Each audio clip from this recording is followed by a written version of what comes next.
Das war auch für mich interessant. Cypher's been in hiding ever since his grand experiment. No one's seen him in years. All we hear are orders delivered by proxy.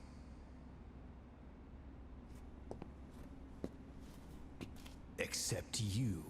You met with him, face to face, in order to contact Big Boss. Tell me where he is. Where is Cypher? Where is Zero? I've never known choice. Where I was born, the language I speak, I've never had the freedom to choose for myself. But you, right now, are free. Do as you will. This will save Big Boss. It may. Will you really kill Zero for me? Not for you. All right. Zero is...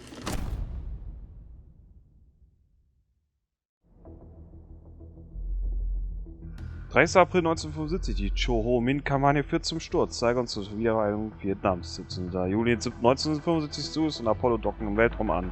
Friedlicher Warntest USA und Sowjetunion ist erfolgreich. Heute lässt Infantas Terribles wurde eingestellt. Ja, beugt sich, ja, leider kann ich das nicht alles so vorlesen. Dr. Huey Emerys erstes Kind wird geboren. Hallo. Ja. Attentäter greift US-Botschaft von USA, besetzt Grenada.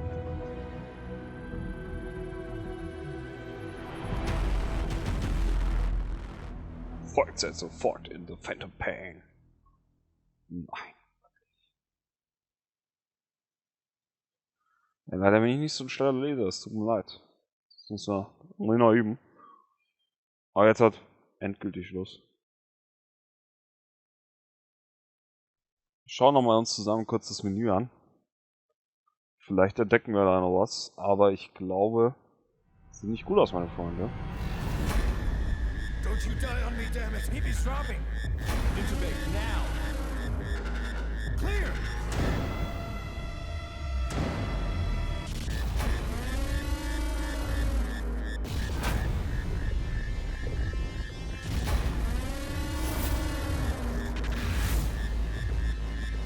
No response, hit him again! Clear!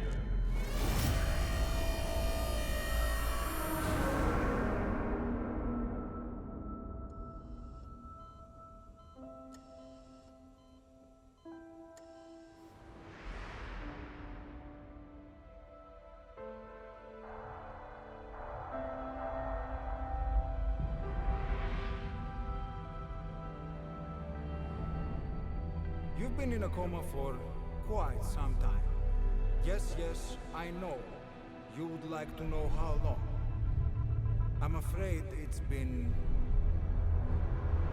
9 years. Why are we still here? Just to suffer.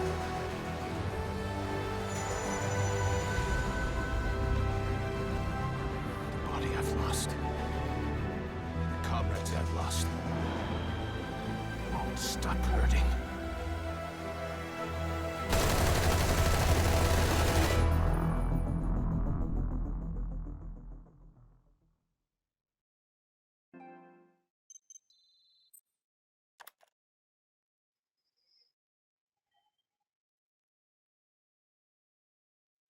Ja, cool, okay. Dann haben wir noch einen kleinen Sneak Peek in Phantom Pain 5 reinbekommen und auch noch einen kleinen Dialog mitbekommen zwischen einer unbekannten Person, was ich jetzt nicht genau verstehe, und Pass.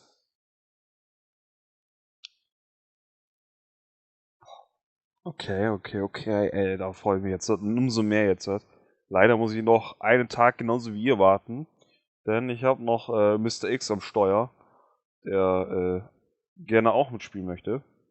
der von mir die Aufgabe bekommen, mal bei sich zu gucken und sich mal die Hintergrundstory anzuschauen für Ground Zeroes, die wir heute gespielt haben, damit wir morgen direkt loslegen können.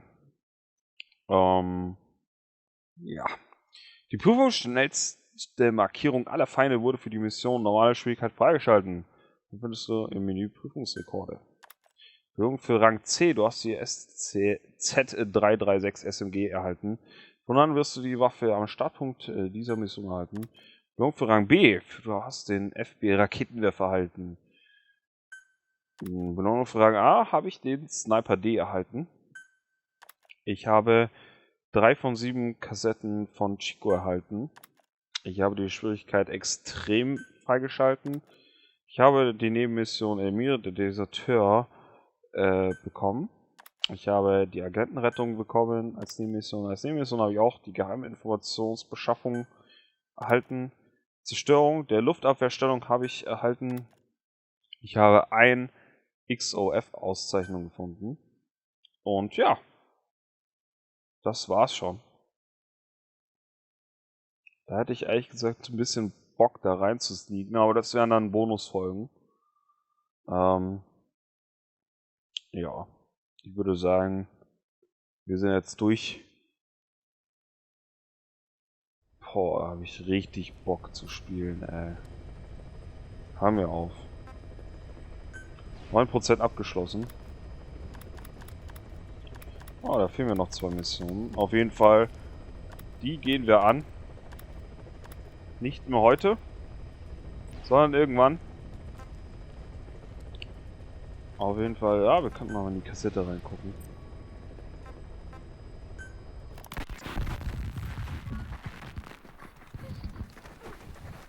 Was?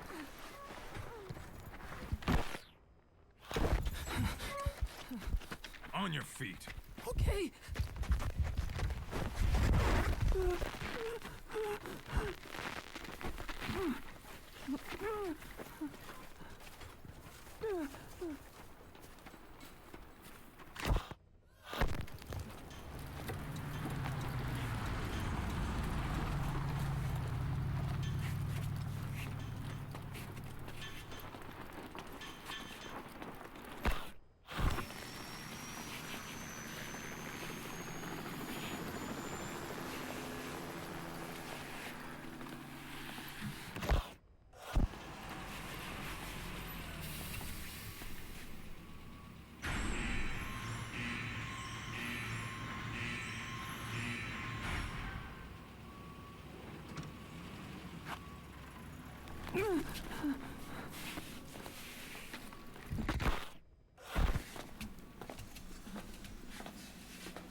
Okay, irgendwas haben die mit der Pass gemacht. Vielleicht die Bombe implantiert.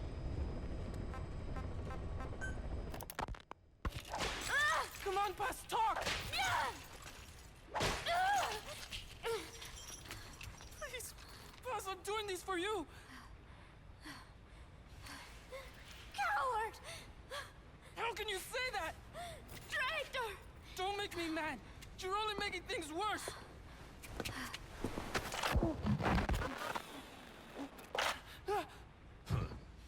Take him back to his cage. What did I do? Бегите, как от отсюда.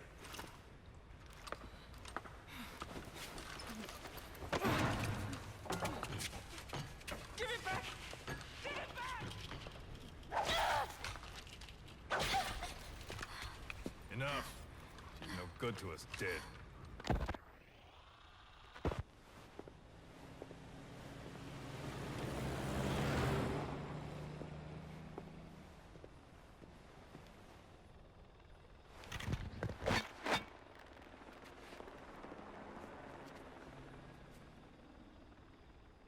Can I have it back?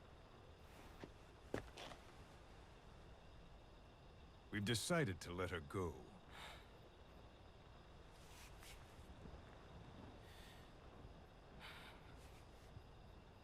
So... she talked. Told her she should have just gotten it over with. She's going back to your boss. Ah, die But Szene only kennen wir. her. Huh? Those were the terms. She said to leave you here. I suppose she doesn't much care for you anymore. That bitch. Now, you've got quite a problem on your hands. When she gets back, what will she say? That you talked? Sold out your comrades? Your family? You're finished. You mean I can't go home? There's very little I can do for you. And I still have need of your services. Huh? You're going to call your boss for help. We'll make a recording, play it across public frequency bands. To bring him here?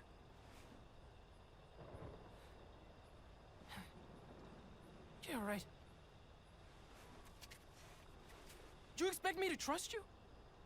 I'll never help you! Perhaps, but if you did, I wouldn't mind looking the other way if he did come for you. Take some guards off duty, let you quietly slip away. But you wouldn't want the girl leaving here alive. She'd have to be eliminated before he came. There's no other way. I'll leave you to think it over. Chico, growing up means choosing how you're going to live your life. Fuck.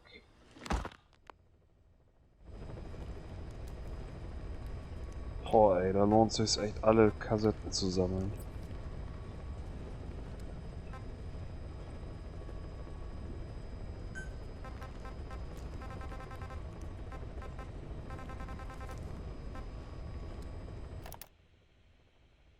I heard about Paz's tapes. Yeah. Why do you think she'd leave him behind? And that diary? Whatever it was, her commitment was wavering. That much is clear. So she was leaving clues to help us. No way to know for sure. And the ocean's not giving her back. November 4th, 1974. At the outskirts of Barranquilla, Colombia. Contact with Big Boss successful. Zadornov posed as my professor, but Big Boss took one look and knew he was KGB. However, he does not seem to suspect me. To him, I am just a peace-loving student, and another victim of the CIA. We asked him to drive the CIA out of Costa Rica. To him, this means betraying his country. His forces are smaller than anticipated. They drift from place to place with nowhere to call home. That provided us an opportunity, so we seized it. Zadornov offered them a plant off the Costa Rican coast to use as a base. As expected, Miller jumped at the chance. Although initially reluctant, Big Boss came around when Zadornov played him the tape. All because the voice on it sounded like his mentor, the boss. Das ist Paz gewesen. Ja,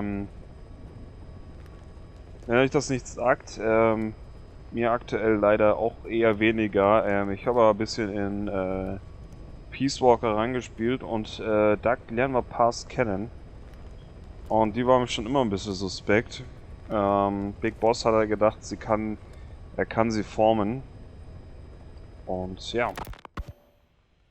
Naked Snake, the man who once saved the world from the brink of nuclear war. Awarded the title of Big Boss for his service. He later became a mercenary, abandoning both his title and his country. To him, that honor was steeped in the blood of the boss, the mentor he was forced to eliminate. Exceptionally charismatic, He possesses unparalleled combat and intelligence gathering abilities. His only discernible weakness is her. This operation hinges on how effectively we can exploit that. Kazuhira Miller is Big Boss's lieutenant. Half Japanese, half American. He once served in Japan's self-defense force. Though he and Snake first met as enemies, they discovered a common bond and together built their private army, with Miller directing business and administrative affairs. He comes off as shallow, but his true intent is hard to read. I must be careful. All that is clear is his infatuation with Big Boss. Ja, anscheinend hat Pass ja, rumspioniert und Berichte erstellt. Bin mal gespannt. With East and West fighting over its control, Central America is now the most contested region on Earth. CIA Central American Station Chief Coldman has developed Peace Walker, a fully AI-automated, fail-deadly nuclear launch system with which he aims to reignite the Cold War. Snake's new objective in Costa Rica is to prevent that. Zadornov's, or should I say, the KGB's plan is to play the two sides against each other, turning the entire region red. Not one of the three parties realize they're all just pawns in Cypher's hands. Cypher watches all. Mother Base has developed rapidly since being established in the Caribbean Sea. They recruit more personnel daily, and already their mercenary services are turning a profit. Big Boss's leadership and charisma, and Miller's business acumen drive this impressive growth. Furthermore, joining forces with a faction of the FSLN has expanded their power even more. They have even commenced their own weapons development program. All is proceeding according to Cypher's will. I could not be more pleased. Cypher, ey, was zur Hölle ist Cypher? Snake's pursuit of Peace Walker led him to an AI modeled after the boss's thought patterns. It was incomplete, but somewhat ironically, making contact with Snake was the necessary finishing touch. Meanwhile, the scientist behind Peace Walker's locomotive control, Huey, defected to Snake's army. His presence has greatly accelerated weapons development at Mother Base.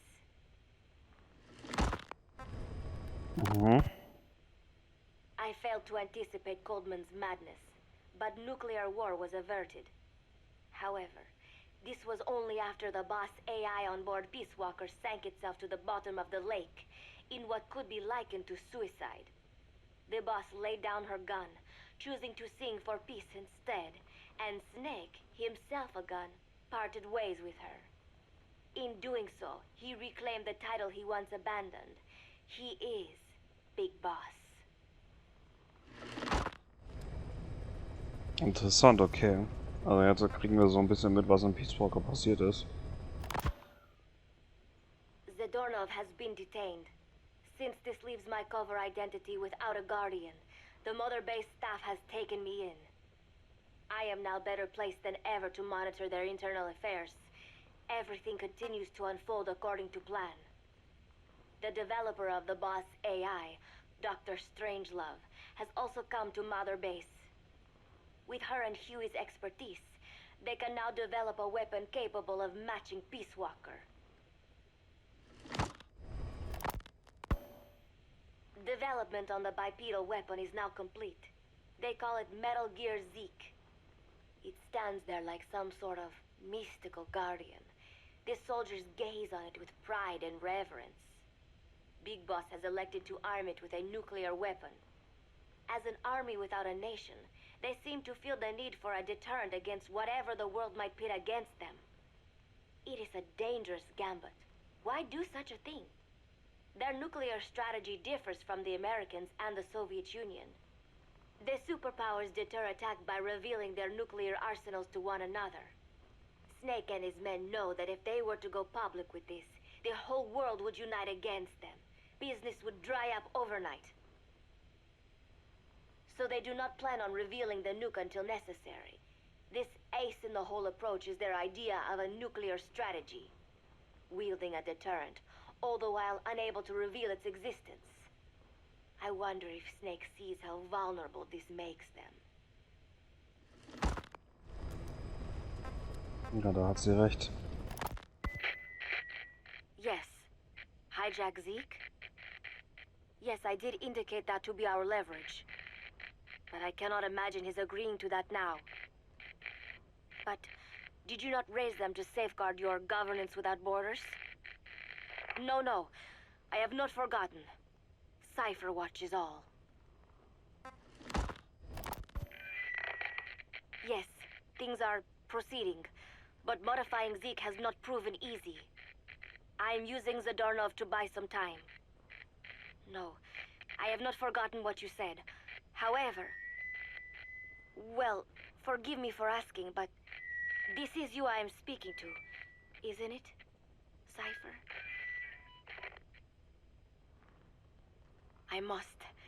I will fight Big Boss. The world must be ruled by a single will. To defy Cipher is a fate worse than death. Okay. Wer zur Hölle ist denn Cipher?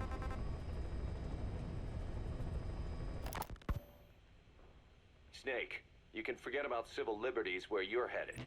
God only knows what they'd do to you if you got caught.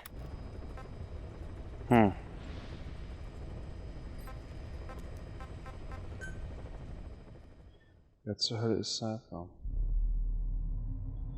Ah, sehr gut. Okay, wir blättern mal durch die ganze Geschichte jetzt durch. Sehr gut. Okay. Dann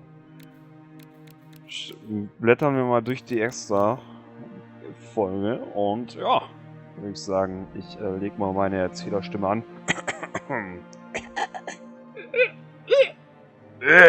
So, eingestimmt. Für uns gibt es keinen Sieg, Snake.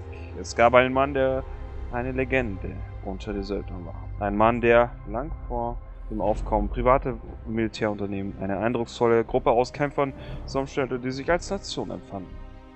Ein Mann, der sich mit seinen Nationen im Rücken die moderne kapitalistische Gesellschaft und die Welt zum Feind machte.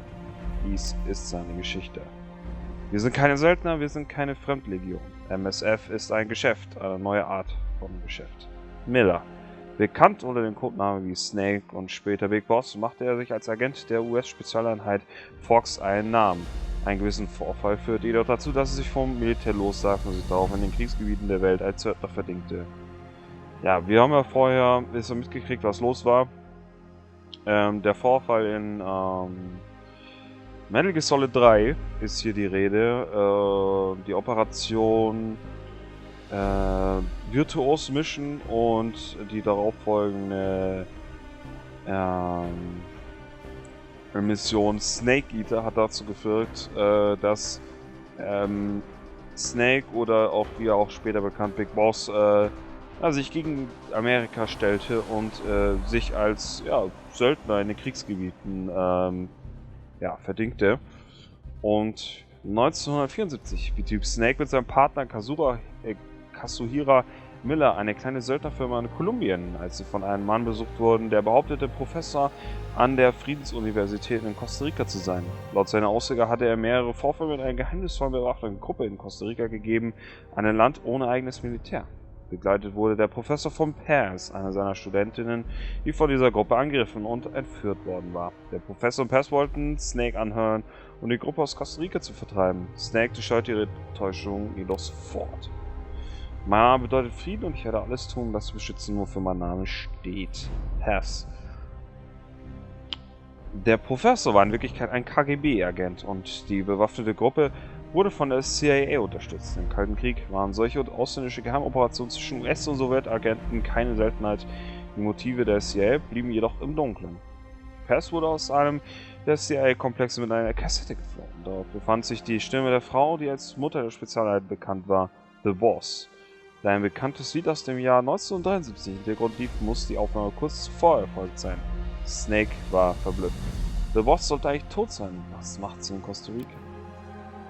Ich tue es für das Mädchen, für Paz.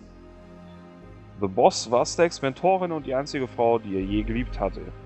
Aber 10 Jahre zuvor war er gezwungen, sie im Rahmen einer Mission zu töten. Eine bittere Erinnerung, die ihn immer noch anhing. Obwohl ihm bewusst war, dass sie ihn nicht hätte überleben können, war Snakes nicht imstande, die Bitte des Professors abzuschlagen. Er sagte sich, dass er als Abschreckung für ein Land ohne Verteidigung eingriff und wollte Pers Namen Frieden ehren. Also brach er nach Costa Rica auf. Vor Ort traf er auf eine Einheit der sandinistischen Nationalen Befreiungsfront, die aus Nicaragua geflohen war, nachdem sie sich gegen die pro-amerikanische Somoza-Regime gelehnt hatten, waren die Rebellen zu Zielen der CIA-Gruppe geworden, die ihren Kommandante getötet und ihre Einheit dadurch ins Chaos gestürzt hatte. Alle behandeln mich wie ein Kind, das konnte ich nicht mehr aushalten. Chico. Ja. Snake rettete die Satanisten und lud sie zur Mother Base ein, der neuen vor der Küste liegenden Operationsbasis, die ihn der KGB zur Verfügung gestellt hatte.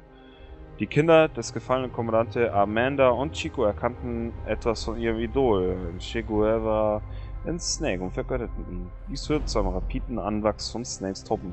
Trotzdem hatte er immer noch nicht herausgefunden, was die CIA in Costa Rica wirklich vorhat. Ich glaube an den Frieden durch nukleare Abschreckung. Huey. Danach traf Snake Huey, einem im Rollstuhl sitzenden Wissenschaftler, der gezwungen wurde, für die CIA zu arbeiten. Huey offenbarte den schrecklichen Plan der CIA. Sie entwickelten ein System, in dessen Rahmen eine KI nach der Radarerfassung eines feindlichen Atombombenstaats alle verfügbaren Daten analysierte und automatisch einen Vergeltungsschlag gegen passende Ziele durchführen sollte. Obwohl es zur Steigerung der nuklearen Abschreckung gedacht war, plante Coldman, Stationsleiter der CIA für Mittelamerika, den Start einer Atomrakete, um die Effektivität der automatischen Vergeltung zu demonstrieren. Diese Demonstration sollte nur 5 Tage später stattfinden. Snake eilte zum CIA-Entwicklungslabor, vor allem die Endung der KI zu verhindern. Ja, soweit waren wir in der Geschichte nicht. Also bis Blatt 5 waren wir. Haben halt gewusst ungefähr, was die CIA davor hatte. Wir haben ja die KI ja getroffen. In Form dieses Roboters, aber so weit war man nicht und jetzt geht's weiter. Du hast alles zurückgelassen. Dein Land, deine Identität, deine Vergangenheit, deine Ideale, aber es gibt noch etwas, woran du festhältst. Miller. Nach Infiltration des Labors wurde Snake von der Stimme seiner verlorenen Mentoren auf der Kassette gegrüßt, die jedoch in Wirklichkeit für die Vergeltung zuständigen KI gehörte. Ihre Entwicklerin Dr. Strangelove hatte The Boss, die sogenannte größte Soldatin, die je gelebt hatte, als intellektuelles Modell der KI ausgewählt. Aufgrund einer persönlichen Leidenschaft war Strangelove jedoch von ursprünglichen Plänen abgewichen und hatte nicht nur die Stimme reproduziert, sondern beabsichtigte auch, getrieben von einer seltsamen Art Liebe ihrer Psyche, in Form einer KI wieder zum Leben zu erwecken. Was, wenn The Boss wirklich in einer Zeit hätte wiedererweckt werden können, wenn auch nur als KI? Snake zögerte, da Strangeloves Idee ihn an seinen Verlust erinnerte. Er wurde nachlässig und geriet in Gefangenschaft. Die The Boss KI war vollständig und der Peace Walker, der mit Atomraketen ausgerüstete lauffähige Kampfpanzer, in dem sie eingebaut war, wurde aktiviert. Ich bin für den Kampf gegangen, ich bin eine Waffe, ja, tatsächlich. Snake versuchte erfolglos die Vorbereitungen des Peace Walkers zum Abschluss an der Atomrakete aufzuhalten. Doch angesichts der Katastrophe rettete schließlich eine Maschine die Menschheit vor der nuklearen Auslöschung. Die The Boss KI versenkte den Peace Walker in Nicaragua-See und verhinderte den Start. Die Krise war beseitigt und Snake nutzte seine kürzliche Mobilisierung, um die Mother Base weiter auszubauen. Ihm war bewusst, dass die KI die Welt gerettet hatte, war jedoch nichts an der Tatsache änderte, dass dieses auf den Geist von The Boss basierende System sich entschieden hatte, die Waffe zu strecken. Als jemand, der selbst eine Waffe war, empfand Snake diese Handlung als Ablehnung seines Lebens. Trotz dieses Ereignisses luden Snake und Miller die Wissenschaftler Huey und Strangelove auf die Mother Base ein.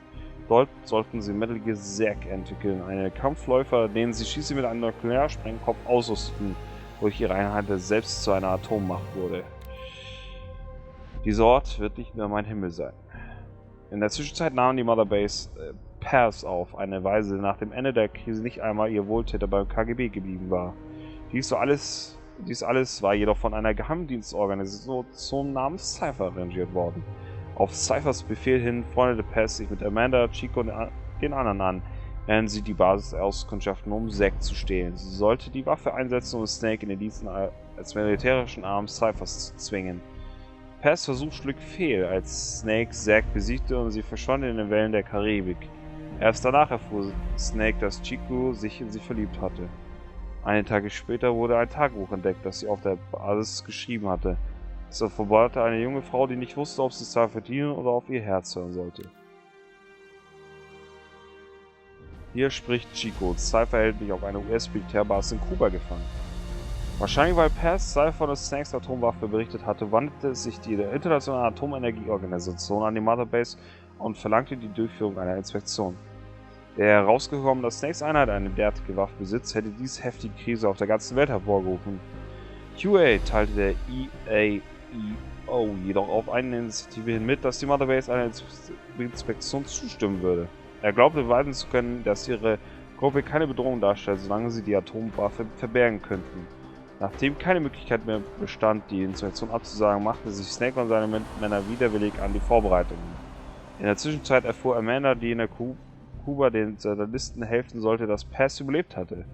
Der Zeitpunkt hätte nicht unpassender sein können, da er glaubte, Pers hätte die Organisation verraten, hatte Cypher Pers gefangen genommen und verhüllten sie nun auf einer US-Militärbasis an der südlichen Spitze Kubas. Chico erfuhr davon und brach auf, um Pers selbst zu retten. Kurz darauf teilte Chico der Motherbase in einem Funkspruch mit, dass auch er in Gefangenschaft geraten war. Wir haben die Kassette gehört. Eventuell war da was drin. Ich weiß, dass es weh tut, aber es wird alles bald vorbei sein.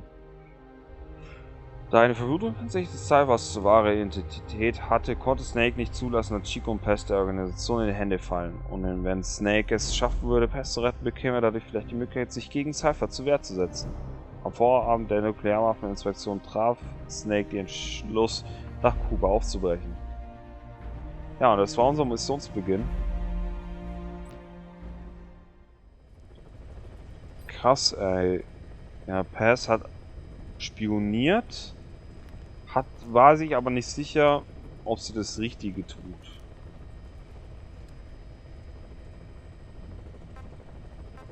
Ja, krass. Krass. Krass. Jetzt sind wir auch auf dem Laufenden. Jetzt habt ihr nochmal die Ereignisse von Peace Walker mitbekommen. Ist auch gut für mich. Das heißt nämlich, dass ich Peace Walker nicht mehr spielen muss. Ja, wäre schon interessant, zweimal ein Metal Gear in Anführungszeichen zu bekämpfen. Einmal einen wirklichen Metal Gear und einmal einen, ja, eine KI-gesteuerte Roboter. Aber die Missionen sind die Hölle auf Erden. Ja, ey, jetzt haben wir uns echt verplappert, ey. Jetzt habe ich nochmal 30 Minuten oben drauf gehauen, obwohl ich gar nicht wollte. Naja, das wird eine Bonusfolge sein. Hintergrundinformationen. Ja, die Kassetten haben wir leider nicht alle. Da müssen wir eventuell mal nachlegen, um zu wissen, was genau in der Gefangenschaft von Chico und Pers passiert ist. Ja, ey, krass. Krass. Ich möchte am liebsten gleich The Phantom Pain einlegen, aber ja, leider geht es nicht. Leider geht das nicht. So, aber jetzt endgültig mit dieser Bonusfolge verabschiede ich mich. Eventuell gibt es noch eine Bonusfolge, wo ja, wir genauer die Hintergrundinfos erläutern. Was ist in der Hintergrundinfos? Eher die Bonusmission spielen. Aber da verspreche ich noch nichts. Wir haben ein Open-World-Spiel, das uns sicher noch die 30 bis 50 Stunden beschäftigen wird. Und dann würde ich sagen, hiermit verabschiede ich mich von Metal Gear Solid 5 Ground Zeroes und begrüße euch hoffentlich, oder dich, ja, wahrscheinlich schauen sowieso nur 2 Leute zu, ja, begrüße dich dann zu morgen zu Phantom Pain.